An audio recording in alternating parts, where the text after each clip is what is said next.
इस वीडियो को लाइक करें, हमारे चैनल को सब्सक्राइब कर बेल आइकन जरूर प्रेस करें न्यू नोटिफिकेशन सबसे पहले पाने के लिए। मित्रों, दिग्विजय देश की आवाज़ में आपका बहुत बहुत स्वागत है। आज मैं हूँ राधा कृष्ण गौशाला में, ग्रेटर नोएडा में, और यहाँ पे पधारे हैं देश के जाने माने संत और राजनीति की जगत के चमकते सितारे श्री सतपाल जी महाराज, जिन्होंने राष्ट्र कल्याण के लिए आज यहाँ पर यज्ञ किया है। महाराज जी, आपका बहुत बहुत स्वागत है। धन्यवाद। महाराज जी, आज क्या भाव पैदा हुआ जो आज आप यहाँ आश्रम में गांव के बीच में आए? गौरक्ष धाम है ये जी, और यहाँ पर सौभाग्य मिला आने का, और महाराज जी के यहाँ दर्शन करने का सौभाग्य मिला और माताओं के दर्शन करने का सौभाग्य मिला, और राष्ट्र की मंगल कामना हो, राष्ट्र आगे बढ़े जी, इसी की यहाँ कामना करने हम आए हैं। आपको पता, कोरोना वायरस से पूरा राष्ट्र संक्रमित है जी, और इससे उबरना है, आगे इससे लड़ाई लड़ रहे हैं। माननीय प्रधानमंत्री जी ने वैक्सीन जो है मेड इन इंडिया वैक्सीन को उपलब्ध करा दिया है, और भारत पहला राष्ट्र है जहाँ इतनी संख्या में वैक्सीन का उपयोग होगा जी। तो ये अपने आप में एक मंगल सूचना है। और हमारे उत्तराखंड में कुंभ हो रहा है। जी हाँ महाराज जी, क्या तैयारियां? आपके आश्रम तो बहुत बड़ा आश्रम है। नहीं, कुंभ की तैयारियां सरकार की तैयारियां हैं, सरकार की तैयारियां हैं जी। और इस समय सैनिटाइजेशन करते हुए, सोशल डिस्टेंसिंग रखते हुए हम लोग निश्चित रूप में कुंभ को पूरा करेंगे। इसको दिव्य और भव्य बनाने का प्रयास होगा जी। महाराज जी, क्या कोई जैसे आपका तो विभागीय पर्यटन है, सिंचाई का है, तो ऐसा लोग कह रहे हैं कि अभी शहर में जो आप कलाकृति बना रहे हैं वो तो खूबसूरत हो रहा है, उससे पूरे प्रदेश की झांकी भी मिल रही है, लेकिन अभी काम पूरा नहीं हुआ, तो क्या ये समय रहते पूरा हो जाएगा? कर रहे हैं, काम तेज़ी से चल रहा है, दिन रात काम चल रहा है। और यही मैंने कहा कि भाई जो वैक्सीन है ये यहाँ यात्रियों को उपलब्ध हो पाएगी, इसी की जानकारी प्राप्त करनी है। और उसका प्रपोज़ल हम लोगों ने जो कोविड प्रोटोकॉल होता है वो मांगना है केंद्र सरकार से, ताकि हम लोग इसका लाभ सबको दे सकें। जो कोरोना फ्रंटलाइन वॉरियर्स हैं उनको तो वैक्सीन का उपलब्ध हो रही है, वैक्सीनेट किया जा रहा है। उसके बाद जो हमारे सीनियर सिटीजन हैं, संत महात्मा हैं, उनको किया जाएगा। इस प्रकार की एक प्रोटोकॉल हमारे पास आया है। मतलब ये अभी येट टू स्टार्ट यस। तो the process has started now. तो अब की बार जो भक्त लोग आएंगे, क्या कोई उन्हें कार्ड वगैरह इश्यू होगा, या मतलब कि स्वतः आ सकेंगे नहीं पहले की तरह, या कोई इसमें भी कोई प्रोटोकॉल रहेगा कि इसमें प्रोटोकॉल रहेगा? इसमें प्रोटोकॉल रहेगा, माननीय हमारे मुख्यमंत्री जी प्रोटोकॉल को तय करेंगे जी। इसमें प्रोटोकॉल रहेगा, क्योंकि उत्तराखंड के अंदर हमने रखा है।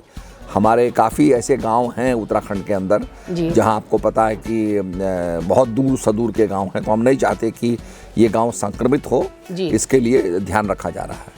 वैसे महाराज जी, ओवरऑल तो आपका स्टेट काफ़ी कम संक्रमित हुआ है। हाँ, निश्चित रूप में कम संक्रमित हुआ है। तो इसका क्या कारण है? क्योंकि हम लोग प्रतीक्षा करते रहते हैं ना कि जैसे चारधाम यात्रा है तो यात्रा के अंदर लोग आएँ, क्योंकि हम तो अतिथि सत्कार में ही हमारा जो है इकोनॉमी छुपी हुई है उत्तराखंड की। तो हम लोगों का ये रहता है कि यात्रा करें, तो अगर प्रोटोकॉल लागू हो जाता है और उसमें संक्रमण की बात आती है तो फिर हमें बड़ी दिक्कत होती है टूरिज्म के अंदर, और हमारे चार धाम के अंदर जो यात्रा रही है उसमें काफ़ी दिक्कतें पैदा होती हैं।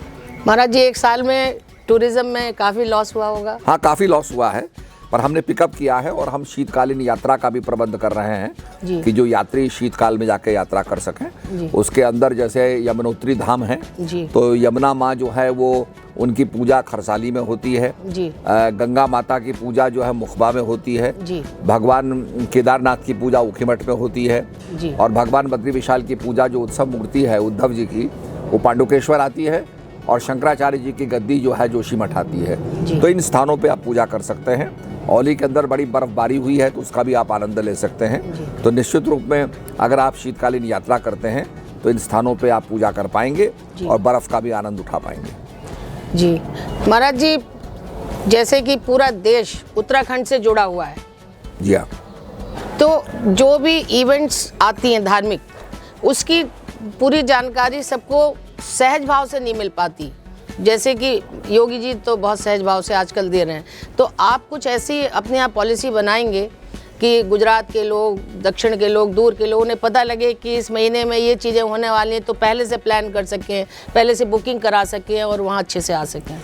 इवेंट कैलेंडर हम लोग बनाने का करेंगे। आप लोगों ने बड़ा अच्छा सुझाव दिया है कि पहले से हम बताएं, और हम अपना कोविड प्रोटोकॉल भी बताएंगे कि भाई कैसे आप आ सकते हैं, टेस्ट कराने के बाद आ सकते हैं। तो ये सब चीज़ें निश्चित रूप में अब कोरोना के बाद जो है निश्चित रूप में इस चीज़ को हम लागू करेंगे और एक इवेंट कैलेंडर जनता के आगे रखेंगे। टूरिज़्म एक इवेंट कैलेंडर का प्रचार प्रसार करेगा जिसमें आपको हमारे पर्वों के बारे में, हमारे यात्रियों के बारे में आपको सूचना मिलेगी। जी। और महाराज जी, ये जो मतलब कि कई लोगों के मन में ये शक है कि कुंभ होगा सही ढंग से या नहीं होगा, इस पे आप थोड़ा। सबसे पहली बात तो है, कुंभ का मतलब होता है कि घड़ा, तो जिस घड़े से अमृत निकला है। और वास्तव में देखा जाए तो आज जो कोरोना से लोग संक्रमित हो रहे हैं और काफ़ी लोगों का जान हानि हो रही है, तो इसमें अमरता किसमें है? तो निश्चित रूप में ये हमारे आत्म अनुसंधान की एक दिशा है। तो हमें कुंभ एक प्रेरणा देता है कि भाई संसार में सब कुछ नश्वर है, आत्मा ही अमर है। और साइंस ने भी ये कहा है that energy can neither be created nor it can be destroyed. शक्ति का जन्म नहीं होता और शक्ति का मरण नहीं होता है। तो वो जो अनादि शक्ति आत्मा के रूप में विद्यमान है उसको हम समझें, जानें और स्पिरिचुअल बने, हम बने। तो यही एक मैं समझता हूँ कुंभ का एक संदेश है। महाराज जी, आप तो इंटरनेशनल संत हैं, अब आप राजनीति में सक्रिय हो गए हैं, तो इससे आपकी धार्मिक एक्टिविटीज़ पे क्या फ़र्क पड़ा है? हमारी सब एक्टिविटी चलती रहती हैं। जैसे भगवान कृष्ण ने धर्म और कर्म दोनों का संदेश दिया, वैसे हम लोग धर्म और कर्म का संदेश देते रहते हैं। जनता की सेवा करें, यही राजनीति है, और अपना आत्मानुसंधान करें, ये हमारा एक धर्म नीति है। तो इसका प्रचार प्रसार हम कर रहे हैं और जनता इसका फ़ायदा उठा रही है।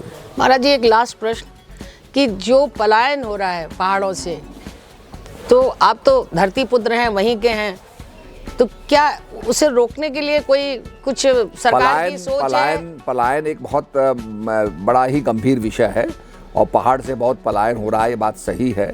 जहाँ जहाँ सड़क पहुँचती है वहाँ से पलायन होता है। आज भी पहाड़ में कुछ ऐसे गांव हैं जहाँ सड़क नहीं है, तो वहाँ पलायन नहीं हुआ है। तो जब सुविधाएं आती हैं तब लोग सोचते हैं कि चलो भाई कोटद्वार चलो और देहरादून बसो और जगह बसने की बात करते हैं। तो पलायन हुआ है, पर हम रोकथाम कर रहे हैं। लोगों को पता चला है कि कोरोना काल के अंदर हमारा पहाड़ ही स्वच्छ है, पहाड़ का जलवायु, पहाड़ का पानी स्वच्छ है।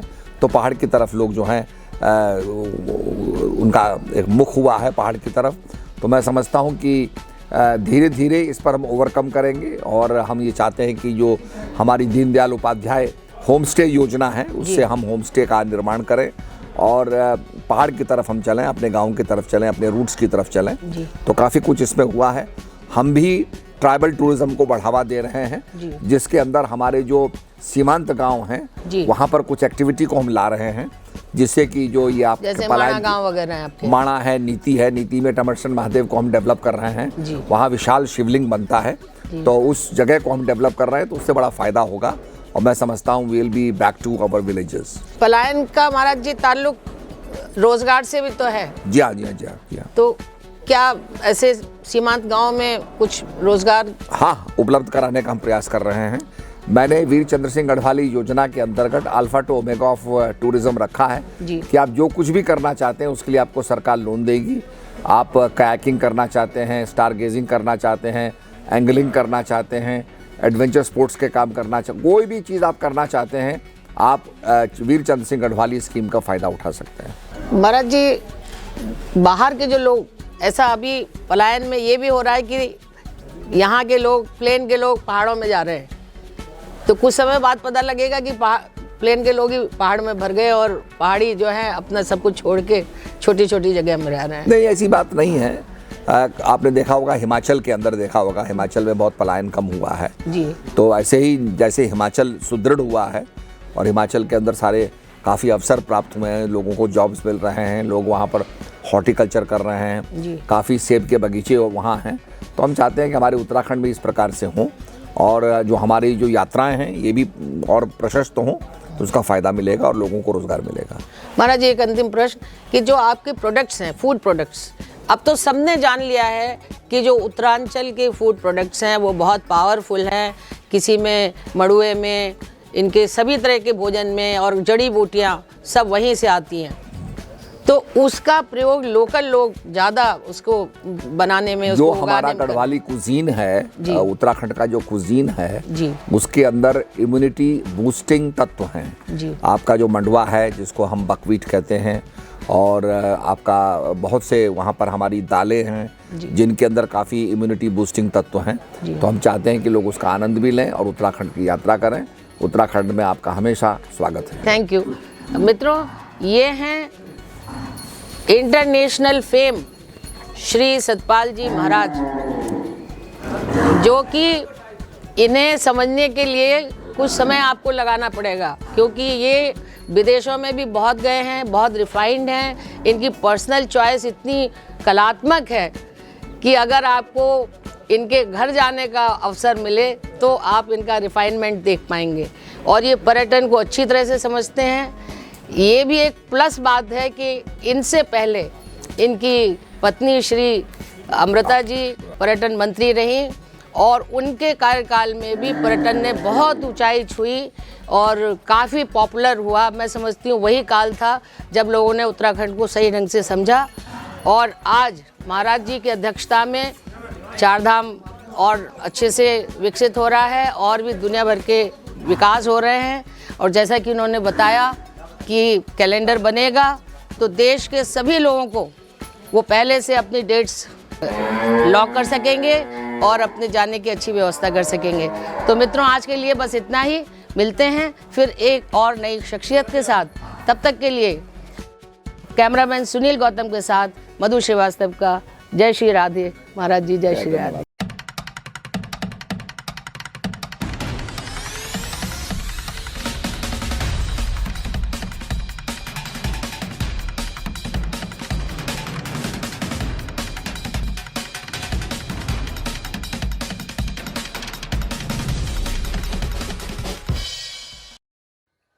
इस वीडियो को लाइक करें, हमारे चैनल को सब्सक्राइब कर बेल आइकन ज़रूर प्रेस करें न्यू नोटिफिकेशन सबसे पहले पाने के लिए।